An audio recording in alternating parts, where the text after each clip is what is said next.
Привет! Сегодняшнее видео посвящено субжунктив. Для тех, кто изучает французский язык, субжунктив часто остается загадкой. Непонятно, когда его употреблять и что это вообще такое. Если это про вас, тогда это видео точно будет полезным. Здесь кратко и наглядно самое важное о субжунктив. Первое, что нужно понять, субжунктив – это не время, а наклонение.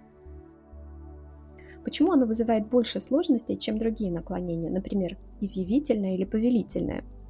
Потому что субжунктив есть не во всех языках или имеет специфику употребления.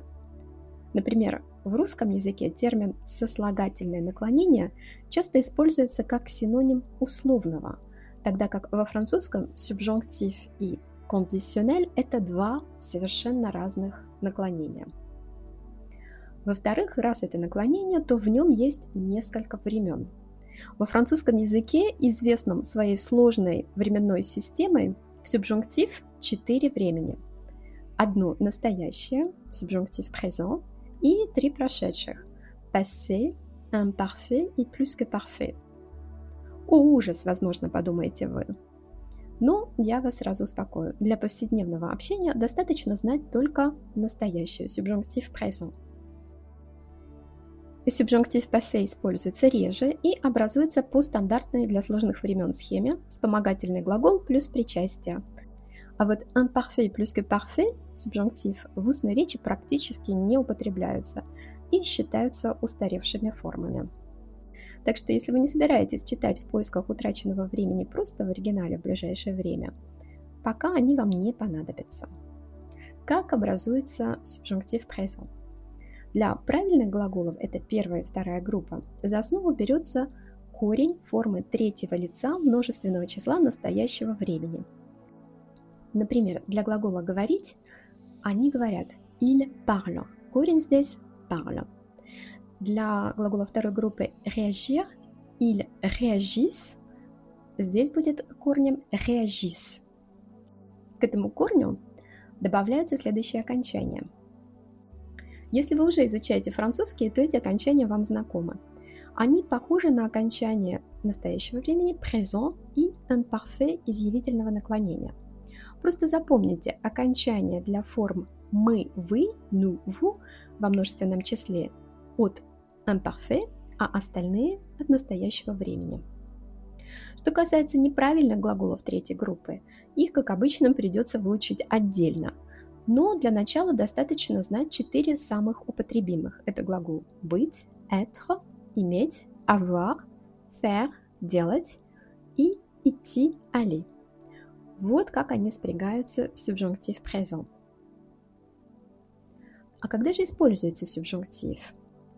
Здесь нужно сказать, что субжунктив почти всегда употребляется в придаточном предложении после que. Исключение – это несколько устойчивых выражений, в которых часто исторически тоже использовалось que. Например, «Vive la France» – «Да здравствует Франция».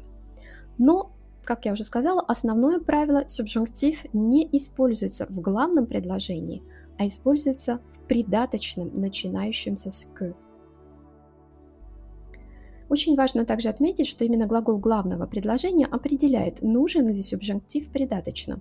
То есть, чтобы понять, нужен или не нужен субжунктив, мы смотрим на глагол главного предложения. Например, если мы говорим «il faut que» – «надо чтобы», после этого оборота в главном предложении всегда употребляется субжунктив в придаточном. Например, «il faut que tu sois à l'heure» – «тебе нужно быть вовремя». И здесь мы видим, что глагол être, soit, как раз используется в субжунктив présent. Я думаю, что я сделаю отдельное видео, посвященное глаголам и речевым оборотам, после которых употребляется субжунктив. Но в целом можно сказать, что это глаголы и обороты, выражающие чувство, волю, необходимость и определенную степень неуверенности.